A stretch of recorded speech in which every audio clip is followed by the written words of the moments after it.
मरने वाली हूँ, कम से कम ये छोरा इसकी जिंदगी सवर जाए आपके आशीर्वाद से। संत जी दयालु थे। संत जी ने बच्चे को अपनी गोद में बिठाया, बेटा यहाँ आओ।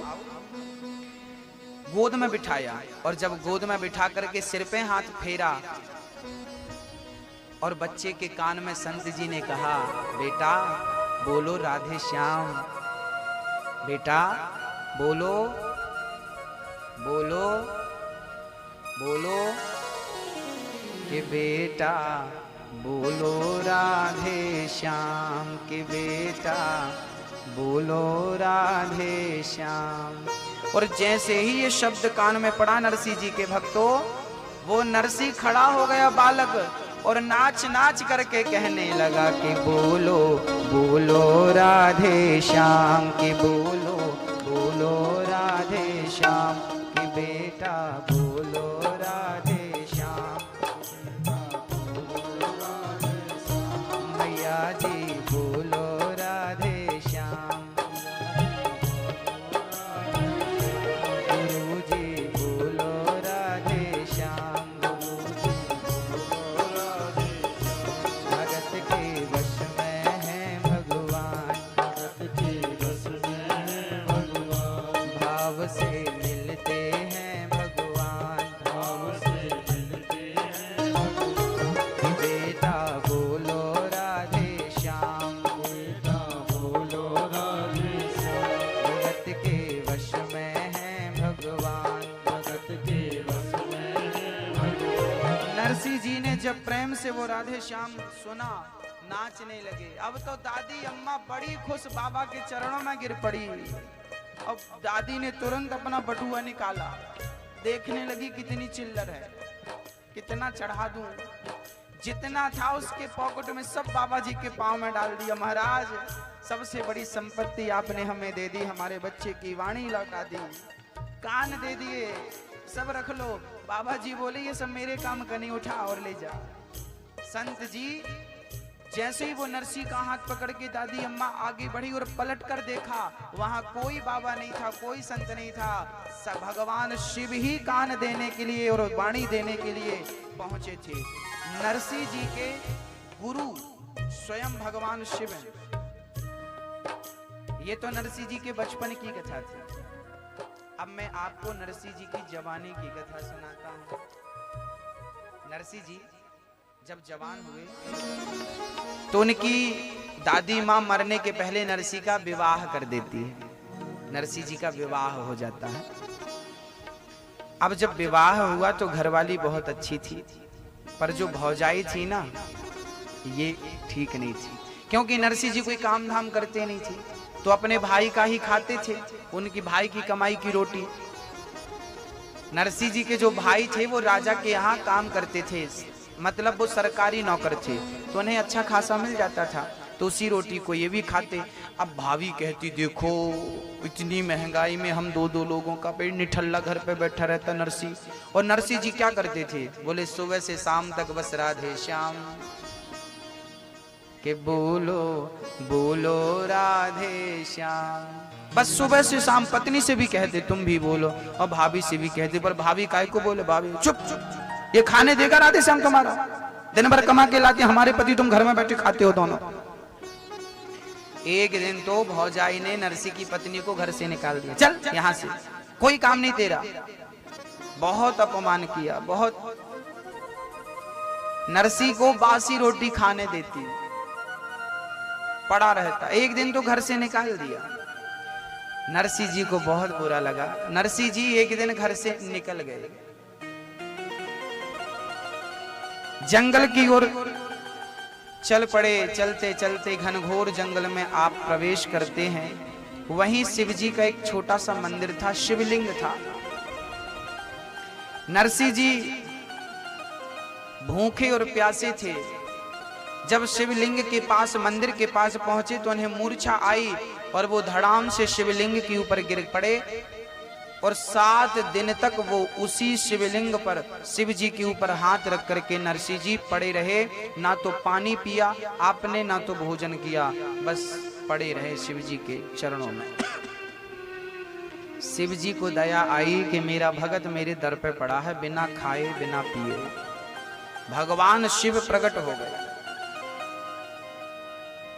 बेटा सिर पे हाथ रखा तो उनको शक्ति प्राप्त हुई। नरसिंह जी को कहा, पुत्र तुझे क्या चाहिए? हाँ, शंकर जी बोले क्या चाहिए? तो नरसिंह जी कहते हैं, हे शिव जी मुझको और कछु ना चाहिए, बस राधा कृष्ण मिलई दे, मुझको और कछु ना चाहिए। देखो नरसिंह जी ने क्या बोला। चाहते तो शंकर जी थे, मांग लेते कि हमें भी धन धान्य दे दो, दौलत दे दो ना। जिसकी दौलत ये है वो ये मांगता है, अरे मेरी माँ किसी के कान में हीरा, किसी की नाक में हीरा, कोई हीरा मोती को कीमती मानता है, किसी के कान में हीरा, किसी की नाक में हीरा। क्या कहें हम आपसे, हमारे तो श्याम सुंदर ही हमारे हीरा है। इस हीरा से बढ़कर के कौन सा हीरा है बताओ? इससे बढ़कर के कौन सी संपत्ति है? तो नरसिंह जी ने कहा, मुझको और कछु ना चाहिए, बस राधा कृष्ण मिले दे, मैं तो शिव ही शिव को ध्याऊं और चावल चंदन चढ़ाऊं, मैं तो शिव ही शिव को ध्याऊं और चावल चंदन चढ़ाऊं। मुझको और शंकर जी बोले क्या चाहिए? नरसिंह जी बोले कछु ना चाहिए, बस एक बार हमें राधा और कृष्ण का दर्शन करा दो, एक बार हमें दर्शन करा दो। अच्छा, शिव जी ने पूछा कि आपको क्या चाहिए? तो नरसिंह जी ने कहा कि जो आपको प्रिय है वो आप दे दो, जो भाई हमारे हिसाब से मत दीजिए, जो हमारे लिए अच्छा हो वो आप दे दीजिए। तो शंकर जी बोले हमें क्या प्रिय है? नरसिंह जी ने कहा आपको क्या प्रिय है? तब शंकर जी ने कहा हमें तो राधा कृष्ण प्रिय है, हमें तो जब वो राम और सीता के रूप में आए थे तो हमें राम सीता प्रिय थे, अभी वर्तमान में वो राधा कृष्ण के रूप में आए हैं तो हमें राधा कृष्ण प्रिय है। हाँ, तो हमें राधा, शंकर जी बोले तो हमें तो राधा कृष्ण प्रिय है, तो आपको क्या चाहिए? नरसिंह जी बोले तो हमें भी बस वही तो चाहिए, कुछ नहीं चाहिए, आप एक बार दर्शन करा दो। नरसिंह जी ने जिद करी, शंकर जी बोले संभव नहीं है आपको दर्शन कराऊं। नरसिंह जी बोले तो फिर मैं आपके चरणों में पड़ा रहूंगा। देखिए आपके हृदय में कृष्ण के प्रति प्रेम है और शंकर जी मिल जाएं तो आपको क्या कहना है? बोले शंकर जी से कहना है कि प्रभु मुझे राधा कृष्ण से मिला दो। शंकर जी जा रहे हैं नरसिंह को लेकर, राधा कृष्ण से आपने दर्शन कराया, मिलाया, रास में सम्मिलित किया। भगवान ने नरसिंह को घुंघरू दी, केदारो राग दिया, जब इच्छा हो गाना हम आएंगे। और भगवान ने भेज दिया नरसिंह को, जाओ। नरसिंह जी बोले प्रभु आपका दर्शन करने के बाद, आपके धाम में आने के बाद भी किसी को वापस जाना पड़ता है क्या? भगवान बोले जाओ इसलिए ताकि तुम हमारे नाम का प्रचार प्रसार कर सको, सबको कह सको कि आप भी बनो भगवान के योग्य, आप भी करो भगवान का भजन। सच कहूं मैया जी, हमें भगवान ने आपके पास इसलिए भेजा है कि इन लोगों के हृदय में भक्ति का दीपक जला दो। दीप जलाने के लिए आए हैं हम। भगवान ने हमें अपने प्रचार प्रसार में, अभी चुनाव का माहौल है, सब लोग चुनाव का प्रचार कर रहे हैं, हमारा तो 12 महीने माहौल रहता, ठाकुर जी का प्रचार करना रहता है, भगवान का प्रचार करना रहता है, कृष्ण नाम का प्रचार करना है, राम नाम का प्रचार करना है, राम नाम की महिमा सब तक पहुंचानी है, राम नाम के बारे में, राम नाम के बारे में सबको बतलाना है। मैया जी एक बात बताओ, आप लोगों को भगवान पर भरोसा है कि नहीं? चलिए भरोसा है, ठीक है, ये बताओ भगवान है या नहीं? कभी कभी ये भी प्रश्न खड़ा हो जाता हो अचानक, भगवान है कि नहीं? भगवान है, ये बात आपको कब पता चली? ईश्वर है, ये बात आपको कब पता चली? आपसे मैं आपका अनुभव जानना चाहता हूं। बताइए, आप बताइए, ईश्वर है, ये बात आपको कब पता लगी? भगवान है, कब पता चला? दादाजी आपको, भैया जी, मैया, अच्छा भैया आप बताइए, भगवान है ये बात कब पता लगी? कब पता लगी? कुछ ऐसी घटना घटी आपके जीवन में जिस घटना ने आपको मजबूर कर दिया कि ईश्वर है। ऐसा हुआ आपके साथ? क्या हुआ? खड़े होकर बता। मैं माइक दे दो, अच्छा लगेगा, सबको पता चलेगा। हम आपसे भी पूछेंगे, आपको भी बताना पड़ेगा भगवान है आपको कब पता चला? क्योंकि हम कथाएं सुनाते रहे बहुत कुछ, पर कभी कभी ये विश्वास ही नहीं हो पाता कि भगवान है भी, यानी कई लोग तो संदेह करते भगवान तो है ही नहीं। तो हम चाहते हैं कि बिल्कुल क्लियर रहे, है या नहीं है, तो फिर पता कब लगा हमें? ये भैया जी बताएंगे कि इन्हें कब पता लगा कि भगवान है। हेलो, कब पता लगा आपको? 2 शब्दों में बोलिएगा, थोड़े से शब्दों में। गुरुजी को चरण स्पर्श जी। मुझे जब पता चला कि भगवान से जो मांगा मैंने, हाँ, मांगते ही कुछ दिनों बाद वो सारी चीजें मिल गई जो मुझसे मांगा था। बहुत बढ़िया। जब पता चला कि भगवान वाकई है। बहुत बढ़िया, ताली बजाइए।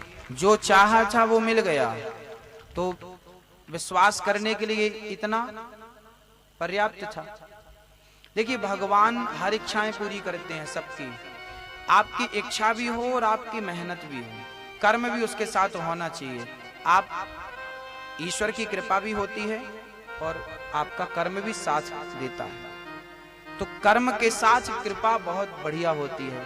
ईश्वर हैं, सब महसूस कर सकते हैं इस बात को। आपके जीवन में कभी कभी घटनाएं घटी, आप बताएंगे, और कोई बताएगा? आप बताओ, आओ आगे, जल्दी दौड़ के आओ, पैदल नहीं आओ, फास्ट आओ। बताओ कि आपको कब पता चला कि भगवान है? कब पता चला? राधे राधे। राधे गुरुजी राधे। को मेरा चरण स्पर्श। गुरुजी, मैं एक समय स्कूल बस में जा रहा था। हाँ मतलब करीब गाड़ी 40 की स्पीड पर चल रही थी। हाँ और चौराहे पे, मतलब बीच चौराहे पे एक दादा है, कम से कम 60 साल की उम्र थी। बस थोड़े से नज़दीक ही मतलब दादा थे और हमारी गाड़ी थी, और मेरे जेब में शिव शक्ति का, भोलेनाथ का फोटो रखा हुआ था जो मैं गाड़ी में लगाने के लिए गया था। तो जब वो गाड़ी अचानक रुक गई तो मैंने सोचा मतलब साक्षात भगवान है। अच्छा, अचानक रुक तो गई? अचानक रुक गई और ड्राइवर को भी पता नहीं। बहुत बढ़िया। ये कभी कभी चमत्कार बहुत सारे होते हैं आपके जीवन में, हमारे जीवन हमें पता नहीं चलता। जय हो। और मैया जी, आप लोग बताएंगे क्या कि आपको कब पता चला कि भगवान है? आप बताएंगे? आ जाओ दौड़ के, फास्ट आना। आगे से भैया माइक दो, और तेज, और दे दो भैया माइक। मैया जी बताएंगे ने कब पता चला? राधे राधे। जब मैं ध्यान करने लगती हूँ, जब मुझे भगवान तो नहीं दिखते हैं मगर उनका प्रकाश जरूर दिखता है, तभी मैं जान जाती हूँ कि स्वयं भगवान है। बहुत बढ़िया, प्रकाश दिखता है आपको, बढ़िया है, अच्छा है। सबके जीवन में घटनाएं घटी हैं, हमें पता है। आप सारे लोग अपनी अपनी बात रख सकते हैं, आपने ये बातें रखी, अच्छा लगा।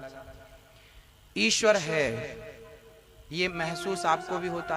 अच्छा, जिनको महसूस हो जाता है वो उनके दीवाने हो जाते हैं, और जो लोग कहते हैं भगवान नहीं है, अर्थात इनको अभी तक भगवान का अनुभव नहीं हुआ। अनुभव नहीं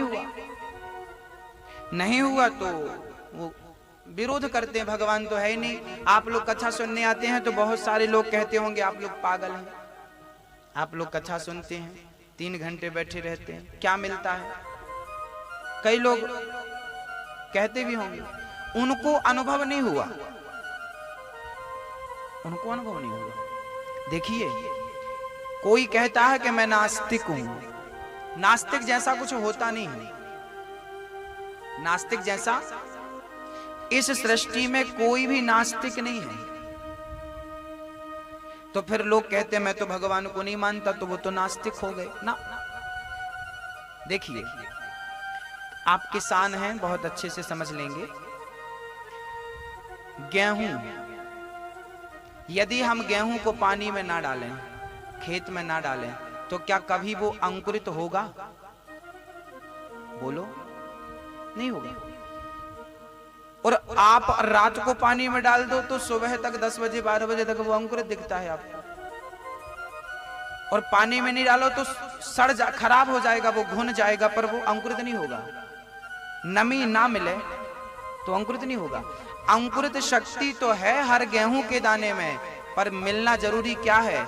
बोले पानी, नमी मिल जाए तो वो अंकुरित हो जाता है। ऐसे ही जैसे हर गेहूं के दाने में अंकुरित शक्ति होती है, बस जल मिलने की देर है, ऐसे ही हर व्यक्ति के अंदर परमात्मा होता है। सत्संग का जल मिल गया तो वो अंकुरित हो जाता है, प्रेम अंकुरित हो जाता है, भक्ति अंकुरित हो जाती है। और जिसे सत्संग नहीं मिलता, अंकुरित नहीं हो पाता। फर्क इतना।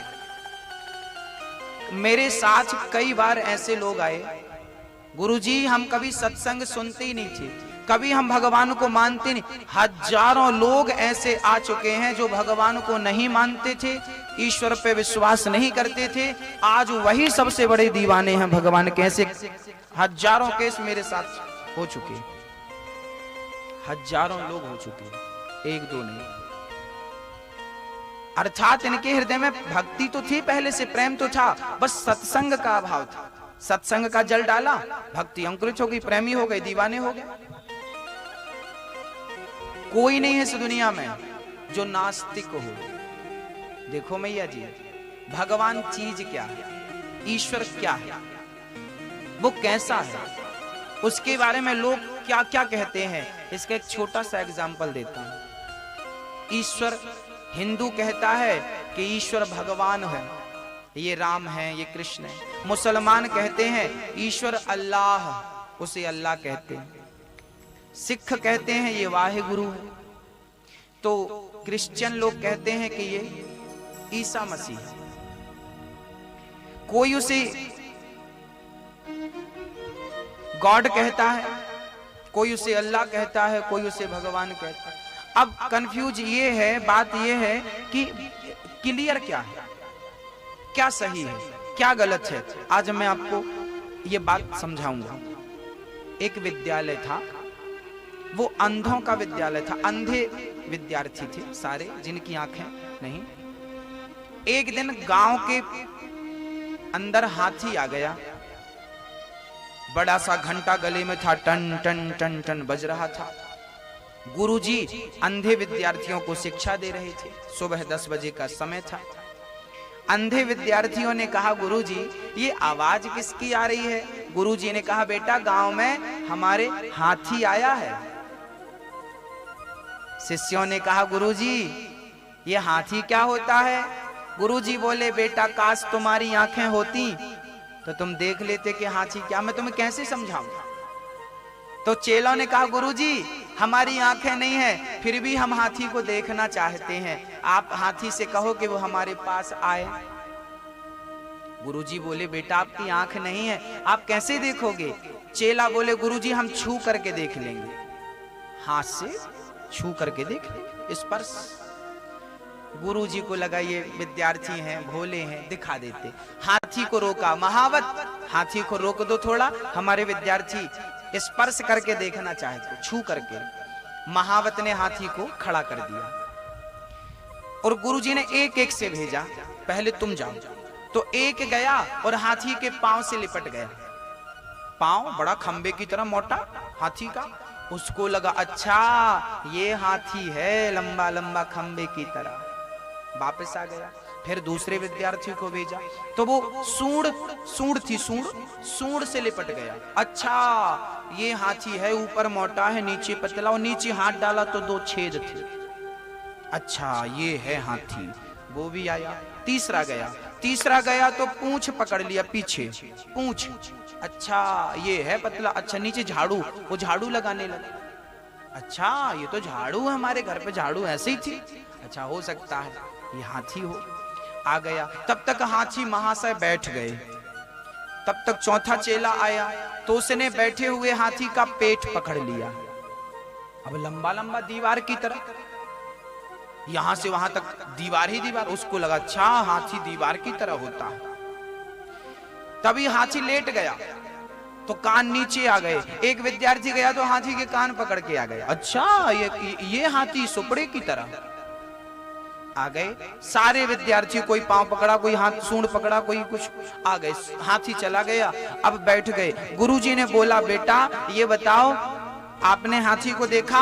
सबने हाथ, हाँ हाँ हाँ हमने देखा। गुरुजी बताओ तो फिर हाथी कैसा था? तो जिसने सूंड पकड़ी उसने कहा पतला पतला सा था, ऊपर से मोटा, नीचे पतला, नीचे 2 छेद। दूसरा बोला गुरुजी गलत बोल रहा है, हाथी को हमने पकड़ा था खंबे की तरह था, पिलर की तरह। हाँ, तीसरा बोला गुरुजी दोनों गलत बोल रहे हैं, हाथी तो सुपड़े की तरह था, सूप की तरह, जिसने कान पकड़े। तो एक बोला गुरुजी सब गलत बोल रहे हैं, हाथी तो झाड़ू की तरह था, बिल्कुल पतला पतला, नीचे झाड़ू जैसा था। अब सारे विद्यार्थी आपस में झगड़ा करने लगे, नहीं नहीं तुम गलत बोल रहे हो, नहीं नहीं तुम गलत, नहीं नहीं हम सही बोल रहे हो। अब आप लोग बताइए कि भाई इनमें से सही कौन बोल रहा है? आप बताइए, निर्णय आप दीजिए, इनमें से सच कौन बोल रहा है? बोलो, कौन बोल रहा? कौन सच बोल रहा?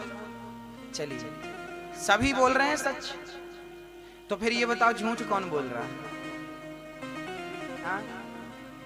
अब समझिए, ना तो ये सच बोल रहे हैं ना तो ये झूठ बोल रहे हैं। इनका सच भी पूर्ण सच नहीं है और इनका झूठ भी पूर्ण झूठ नहीं है, ये अर्ध सत्य बोल रहे हैं। इन्होंने जितना देखा है इन्होंने उसी को पूर्ण समझ लिया, जबकि इन्होंने जितना देखा है उससे ज्यादा था हाथी। बस हिंदू ने जितना देखा उसने परमात्मा के बारे में उतना कह दिया, मुसलमान ने जितना देखा उसने उसके बारे में उतना कह दिया, सिख ईसाई ने जितना देखा उस ईश्वर के बारे में उतना कह दिया। हमने जितना देखा है, जितना जाना है, उससे कई गुना अधिक परमात्मा है भक्तों, कई गुना। हमने अपूर्ण को ही पूर्ण मान लिया। हमारे जानने, हमारे समझने, याद रखना भक्तों, हमारी बुद्धि से परे है भगवान। पहली बात समझना, आपकी बुद्धि में जिस परमात्मा ने ये पूरा ब्रह्मांड बना दिया, क्या उस परमात्मा को समझने की, जानने की काबिलियत है? हमें तो गणित के कठिन से कठिन सवाल समझ में नहीं आते, आता है? हमें तो 12वीं और PhD में पसीने छूट जाते हैं।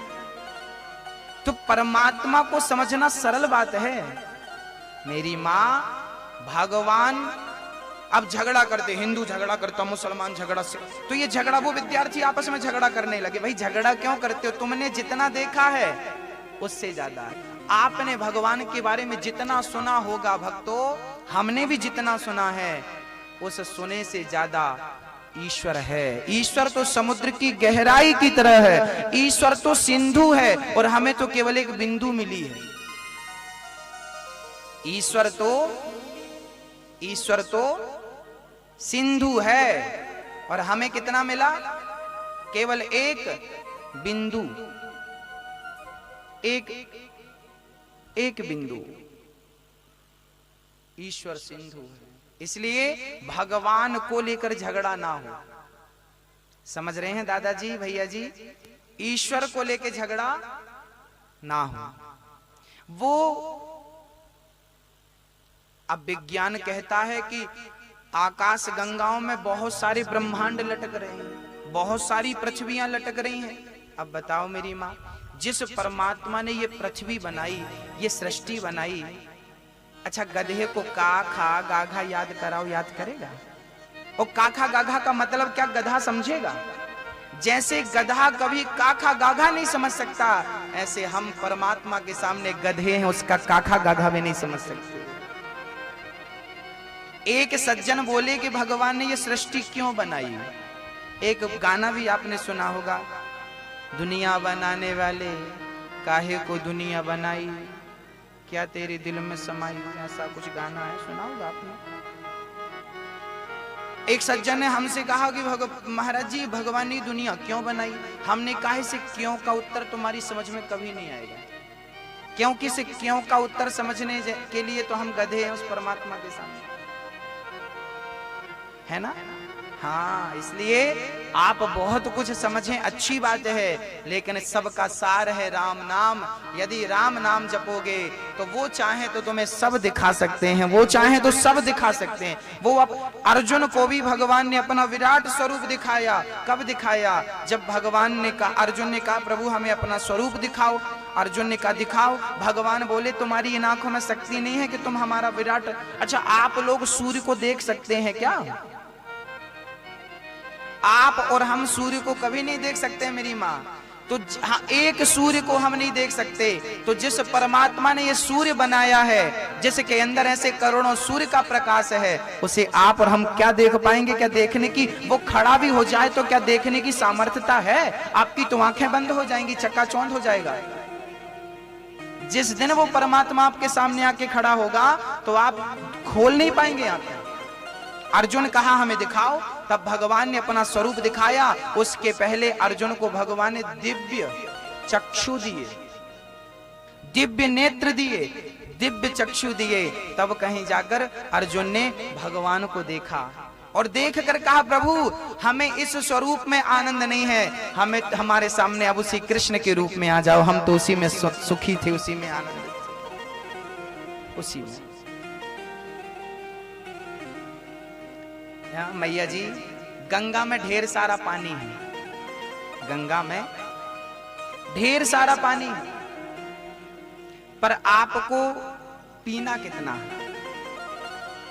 अधिक से अधिक 1 लोटा, और अधिक तो 2 लोटा, 1 बाल्टी। इससे ज्यादा तो नहीं पी पाएंगे ना आप एक बार में, पी लेंगे क्या? गंगा में पानी बहुत है, पर आपकी क्षमता नहीं है कि वो सारा पानी आप पी सको। बस परमात्मा उस गंगा की तरह है जिसमें बहुत क्षमता है। ऐसी और पृथ्वियां बनाने की, आप जैसे और करोड़ों अरबों लोग बनाने की क्षमता है। बस आप तो नाम, राम नाम का एक लोटा लीजिए और राम नाम का प्याला पीजिए, उसी से संतुष्ट रहिए, वही सार है। कलयुग केवल नाम आधारा, सुमरि सुमरि नर उतरहि, चक्कर में नहीं पड़ो, केवल नाम, केवल नाम। मैया जी, भगवान सर्वत्र हैं, बस प्रेम की जरूरत है। भगवान श्री कृष्ण को आज नंद बाबा देखने लगे, कितना सुंदर श्रृंगार, कितना सुंदर भगवान की शोभा थी। आओ जरा हम देख लेते हैं। अच्छा, भगवान दिखने में कैसे होंगे बताओ मैया जी? ओ मैया,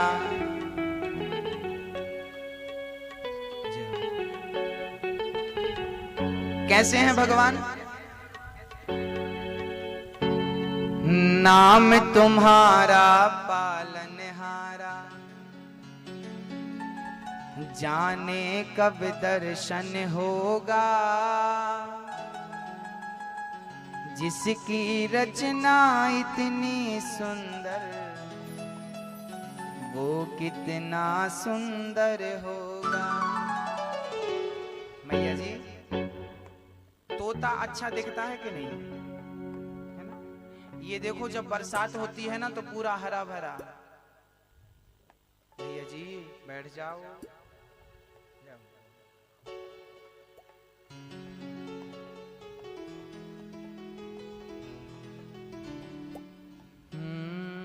नाम तुम्हारा पालनहारा, जाने कब दर्शन होगा, जिसकी रचना इतनी सुंदर, वो कितना सुंदर हो। जब बारिश होती है ना तो ये पृथ्वी दुल्हन की तरह सज जाती है, कितना सुंदर लगता है। बाग बगीचे कितने अच्छे लगते हैं, ये फूल कितने अच्छे लगते हैं, कितना सुंदर, देखो कितना बढ़िया नजारा है। जिसकी सृष्टि इतनी अच्छी है। दादाजी आप कितने सुंदर दिख रहे हैं। जिसने आपको बनाया है सोचो वो कैसा होगा। आप तो अपने आप को खूब देखते हैं, वाह कितना बढ़िया बनाया भगवान ने। आपको इतना सुंदर बनाया तो वो स्वयं कितना सुंदर होगा। नाम तुम्हारा पालनहारा, जाने कब दर्शन होगा। जिसकी रचना इतनी सुंदर, वो कितना सुंदर होगा। दीन दुखी का इस दुनिया में कोई नहीं सहारा है। झूठी दुनिया मेरे प्रीतम, तू ही एक सहारा है। कृष्ण दरस यदि करना हो तो, कृष्ण दरस यदि करना हो तो कृष्ण प्रेम करना होगा। जिसकी रचना इतनी सुंदर, वो कितना सुंदर होगा। वो कितना सुंदर होगा। यदि भगवान का दर्शन करना चाहते हो मेरी माँ तो क्या करना होगा। कृष्ण दरस यदि करना हो तो कृष्ण प्रेम करना होगा। जिसकी रचना इतनी सुंदर, बोलो नैन तुम्हारे कजरारे। कैसी हैं उनकी आंखें, कैसे हैं उनके बाल। हाँ नैन तुम्हारे कजरारे। हाँ चढ़ा दो।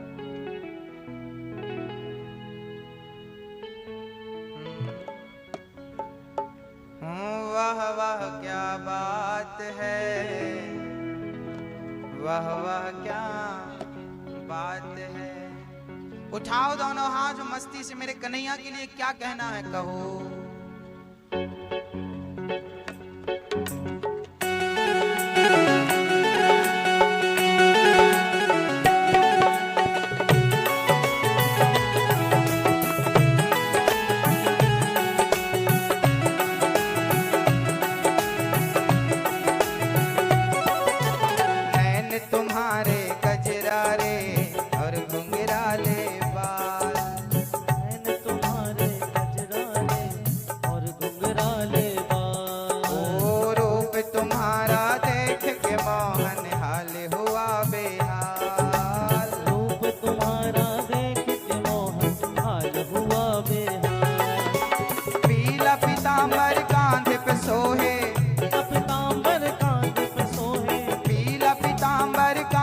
सोहे मोर छड़ी तेरे हाथ है।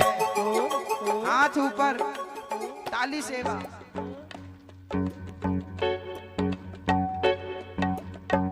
वाह वाह क्या बात है, वाह वाह क्या बात है। वाह वाह क्या बात है, वाह वाह क्या बात है। ओ वाह वाह क्या बात है, वाह वाह क्या बात है। वाह वाह क्या बात है, वाह वाह क्या बात है। नैन तुम्हारे गजरारे और घुंघराले बाल।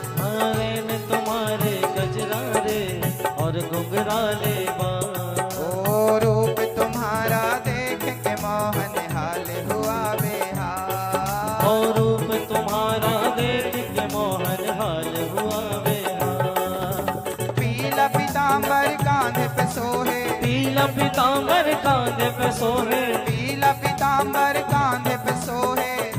पीतांबर कांधे पे सोहे। मोर छड़ी तेरे हाथ है। वाह वाह क्या बात है, वाह वाह क्या बात है।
से मिलने देखो सभी देवता है आए। सांवरिया से मिलने देखो सभी देवता है आए। भोले बाबा डमरू बजाएं, भोले बाबा डमरू बजाए। ब्रह्मा विष्णु साथ बोल। है।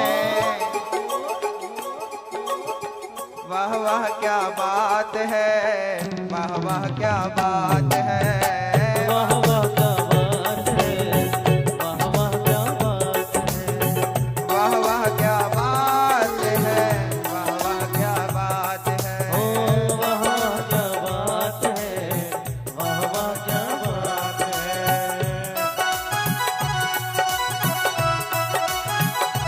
हरि बोल।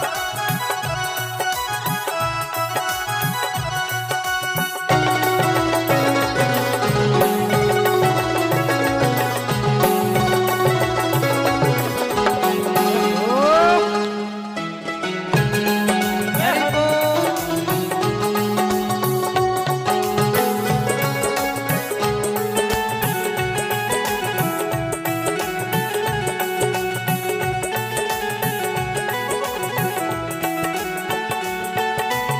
कितनी सोहनी कितनी प्यारी तेरी छवि ये लगती है। कितनी सोहनी कितनी प्यारी तेरी छवि ये लगती है। धरती की सारी उपमा तेरे आगे फीकी लगती है। धरती की सारी उपमा तेरे आगे फीकी लगती है। सभी देवता करते तुम पर, सभी देवता करते तुम पर, सभी देवता करते तुम पर पुष्पों की बरसात है। वाह वाह क्या बात है, वाह वाह क्या बात है। वाह वाह क्या बात है, वाह वाह क्या बात है। हाजी वाह वाह क्या बात है, वाह वाह क्या बात है। वाह वाह क्या बात है, वाह वाह क्या बात है। आ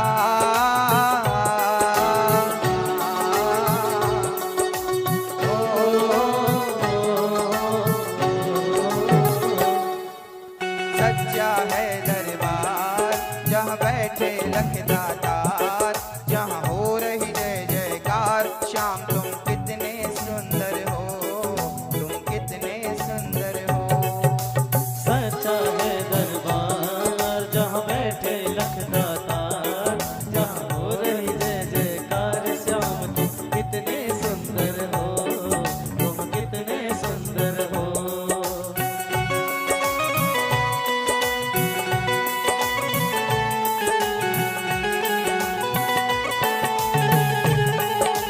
हे हरि।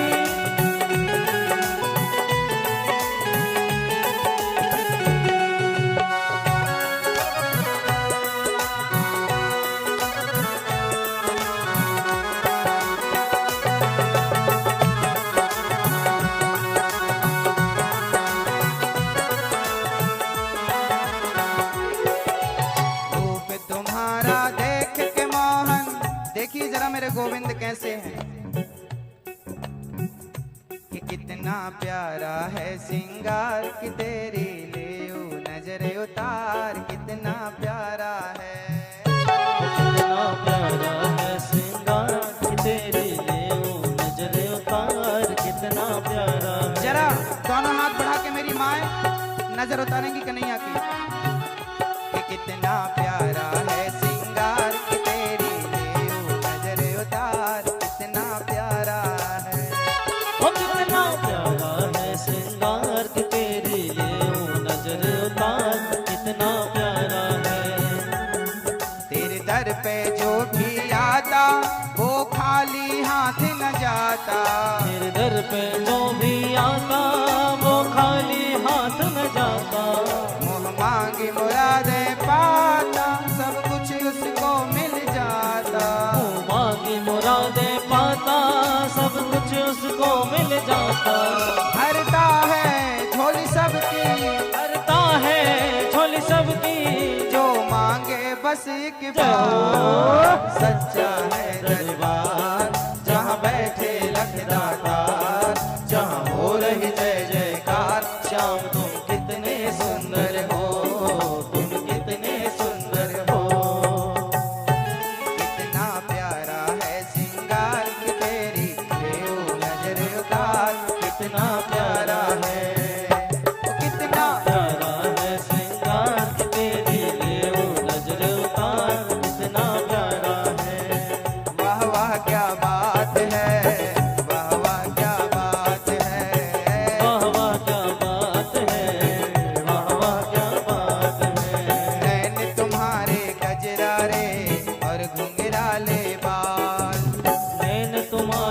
कजरारे और घुंघराले बाल। ओ रूप तुम्हारा देख के मोहन हाल हुआ बेहाल। और रूप तुम्हारा देख के मोहन हाल हुआ बेहाल। पीला पीतांबर कांधे पे सोहे, पीला पीतांबर कांधे पे सोहे, मोर छड़ी तेरे हाथ है। हो ताली ताली ताली ताली ताली ताली ताली ताली ताली ताली। वाह वाह क्या बात है, वाह वाह क्या बात है। वाह वाह क्या बात है, वाह वाह क्या बात है, वाह वाह क्या बात है, वाह वाह क्या बात है, वाह वाह क्या बात है, वाह वाह क्या बात है।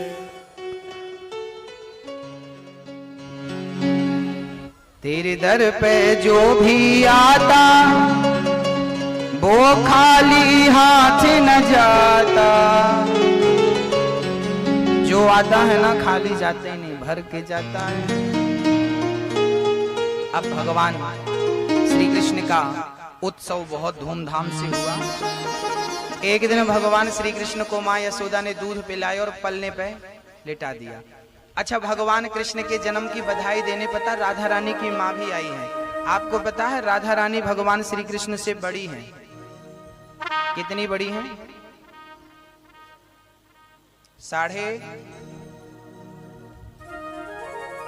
11.5 महीने बड़ी हैं राधा रानी। राधा जी बड़ी हैं गोविंद से। अच्छा, राधा जी का जन्म कैसे हुआ? कन्हैया जी का जन्म तो सब जानते हैं। आओ हम आपके राधा जी के जन्म की चर्चा सुनाते हैं। वृषभानु जी बरसाने के राजा थे। अच्छा, एक बात और ध्यान से सुनना। भगवान कृष्ण चंद्रवंशी थे, जबकि राधा रानी सूर्यवंशी थी। ये जो वृषभानु जी है ना, ये राम के वंशज हैं। वृषभानु जी राम के बच्चे, फिर लव कुश हुए हैं, फिर उनके उनका बहुत विस्तार मिलता है, शास्त्रों में सब लिखा है। उन्हीं के वंश में वृषभानु जी हैं। तो बरसाने में वृषभानु जी रहते थे। राधा की माँ का नाम पता है आपको? राधा मैया जी की माँ कौन थी? हाँ? पता किसी को? कीर्ति। एक दिन वृषभानु जी जा रहे थे तो सरोवर के पास एक छोटी सी नन्ही सी कन्या कमल दल पर पड़ी थी। वृषभानु जी अपना रथ रोकते हैं और एक दिव्य कन्या को देखते। आहा, इतनी सुंदर। वृषभानु जी ने उठा लिया, आसपास देखा कि इसके माँ बाप कौन है, कोई नजर नहीं आया। तो वृषभानु जी अपने घर ले आए। अच्छा, वृषभानु जी के कोई संतान नहीं थी, तो उन्होंने राधा जी को पाल लिया। पर राधा जी की आंख बंद थी। तो नगर में हल्ला हो गया कि वृषभानु के यहाँ छोरी तो हुई है पर वो अंधी है। तो राधा जी की आंखें बंद थी। सब लोग कहने लगे थे कि ये छोरी अंधी है, पर ये अंधी ही रहेगी, ये देख नहीं पाएगी, क्योंकि इसकी आंखें खुल ही नहीं रही। अच्छा, राधा जी जानबूझकर अपनी आंखें खोल नहीं रही थी। जब राधा जी ने सुना कि भगवान कृष्ण प्राकट्य हो गया है, क्योंकि जब गोलोक धाम से भगवान श्री कृष्ण ने राधा से कहा कि राधा पहले आप जाओ, तो पहले राधा बोली प्रभु पहले आप जाओ, बाद में मैं आऊंगी। कन्हैया बोले नहीं, पहले आप जाओ। जिद करके कृष्ण जी ने राधा को पहले भेज दिया। तो राधा बोली मैं आ तो जाऊंगी, पर मैं वहां देखूंगी किसे? भगवान बोले मैं आऊंगा। राधा बोली फिर जब आप आएंगे तभी मैं अपने नेत्र खोलूंगी, उसके पहले किसके लिए खोलूंगी? तो राधा जी एक दिन जब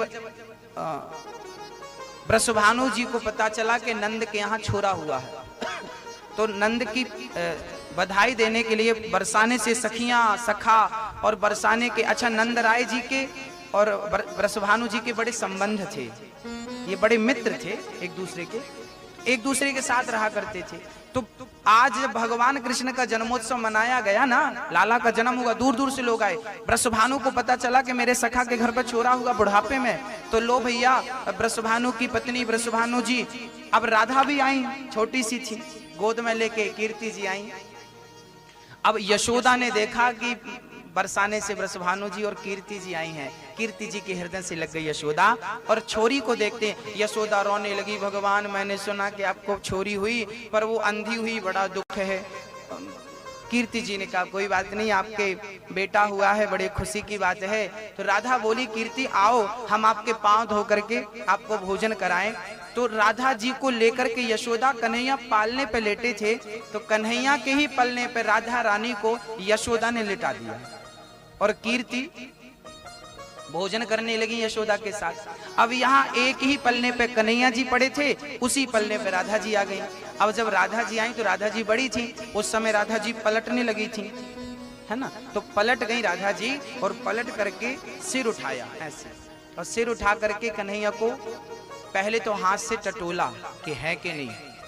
पहले हाथ बढ़ाकर देखा है, तो जैसे ही हाथ बढ़ाया तो कन्हैया के हाथ में राधा जी का हाथ चला गया। कन्हैया जी ने थाम लिया, समझ गई राधा रानी कि जिन्हें देखना था वो यही है। और धीरे धीरे फिर राधा जी ने अपने दोनों नेत्रों को जब खोला तो सामने टुकुर टुकुर हमारे श्याम सुंदर देख रहे थे राधा जी को, और मुस्कुरा रहे थे। लो जगत का पालनहार गोलोक से चलकर आज इस मृत्यु लोक में अपनी लीला पूरी करने के लिए प्रकट हो रहे हैं। राधा और कृष्ण दोनों एक ही पलने पे। आज राधा जी जब देखी कन्हैया को, आंख खुल गई, बस वो छवि राधा ने हृदय में बसाई, कभी भूली नहीं। अब भोजन प्रसादी करके कीर्ति आई अपनी छोरी के पास, तो देखा तो टुकुर टुकुर देख रहे। अब तो कीर्ति को यकीन नहीं हुआ ये मेरी छोरी है कि किसी और की है। अरे यशोदा, तेरे घर पे और कोई छोरी भी है क्या? ना बहन, मेरे घर में छोरा है। तो ये छोरी किसकी है? मेरी छोरी कहाँ गई? अरे यशोदा बोली, बहन तेरी छोरी ने यही तो वस्त्र पहने थे, तेरी वाली है ये। अब तो कीर्ति नाचने लगी, भगवान मेरी छोरी ठीक हो गई, अंधी नहीं है, ये देख सकती है। हृदय से लगा लिया। अब तो दो दो उत्सव चालू हो गए, एक तो भगवान के जन्म के और राधा जी का भी जन्मोत्सव अब ही मनाया गया, क्योंकि आंख अब खुली है। एक के साथ एक फ्री, एक उत्सव के साथ दूसरा उत्सव सम्मिलित हो गया, और खूब आनंद हुआ, खूब धूम मची। अभी भगवान 6 दिन के थे, 5 दिन कैसे गुजर गए। जन्मोत्सव के 6वां दिन आ गए। नंद बाबा सोचे कि मैं कंस को बधाई देके आऊं, नहीं तो कहेगा कि तुम्हारे बेटा हुआ, आपने बधाई नहीं दी, बुरा ना मान जाए। हाँ, तो नंद बाबा बधाई देने चले गए। बधाई अर्थात जैसे आप शादी करते हैं ना भाई, आपके भी घर बेटा बेटा होता है, तो फिर आप भी सबको बोलते हैं कि भाई साहब आना, हम जन्मोत्सव मना रहे हैं बच्चे का, उत्सव करते हैं ना आप लोग। तो नंद बाबा ने कहा कि हम कंस को भी बोल दे, नहीं कहेगा लो हमें नहीं बुलाए। तो बधाई लेकर के नंद बाबा चल पड़े, और उसी समय पूतना मौसी, कंस की एक संगनी थी, नाम था पूतना, बड़ी भयंकर थी। पूतना चल पड़ी, पूतना चल पड़ी भगवान को मारने। जाओ पूतना, कंस ने कहा जितने बच्चे प्रकट भये हैं सबन को मार डालो। अब पूतना आकाश मार्ग से चल रही है, दिखने में तो बड़ी कुरूपणी है। पूतना को लगा मैं ऐसे रूप में जाऊंगी, सारे बच्चे छिप जाएंगे, मुझे कोई मिलेगा नहीं, मेरा काम पूरा होगा नहीं। तो पूतना ने अपनी शक्ल बदल ली। पूतना लोक बालघिनी राक्षसी रुधिरासना जिघांसयापहरये स्तनम दत्वा प्रसदगति। पूतना चल पड़ी।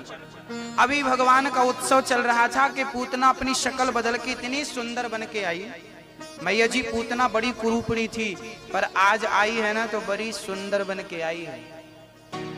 सुंदर बन के आई और बिल्कुल धड़ धड़ धड़ धड़ अंदर चली गई। कोई उसे रोका भी नहीं, बड़ी सुंदर थी ना, गहने वहने पहनी, सबको लगा अच्छे घर की कोई बहू होगी, तो कोई रोका नहीं। यशोदा के पास पहुंच गई। अरे यशोदा, यशोदा बोली बहन आप कौन? अरे मोको नहीं जाने, मैं फलाने पंडित जी की पंडिताइनी हूँ। यशोदा बोली तो आप कैसे आई? पूतना बोली सुनो, मेरे स्तनों में अमृत है, जो बालक मेरा दूध पीता है ना फिर वो कभी मरता नहीं। तो तो यशोदा बोली बहन मेरे छोरा को भी दूध पिला दे। पूतना तो चाहती थी कि मैं दूध पिलाऊं, क्योंकि पूतना के स्तनों में जहर था। वो कालकूट नाम का जहर भर के चलती थी और बच्चों को पिलाकर मार डालती थी, उनका खून पी लेती थी। पूतना रक्त पिया करती थी। अब कन्हैया पालने पे लेटे थे और यशोदा मैया बोली अच्छा बहन यशोदा थोड़ा मुझको पानी पिलाए दे। तो यशोदा पानी लेने अंदर गई और पूतना कन्हैया को मारने के लिए कन्हैया की ओर बढ़ी। और जैसे ही मेरे गोविंद ने पूतना को देखा समझ गए कि ये मुझे मारने आई है, इसका सुंदर शरीर है। भगवान ने कहा इसको देख के नेत्र ही बंद कर लूं। भगवान ने पूतना को देखना उचित नहीं समझा, अपने दोनों नेत्र बंद कर लिए। अच्छा भगवान ने नेत्र क्यों बंद किए? क्योंकि पूतना जहर पिलाने आई है और जहर पीने का काम तो शिव जी का है। मानो आंख बंद करके शंकर जी को बुला रहे हैं, शंकर जी आओ मौसी जी का जहर जल्दी से पी लो। अथवा भगवान ने नेत्र इसलिए बंद कर लिए क्योंकि पूतना का तन सुंदर है, शरीर सुंदर है ना, मेकअप करके आई है। पूतना का तन सुंदर है पर मन सुंदर नहीं है।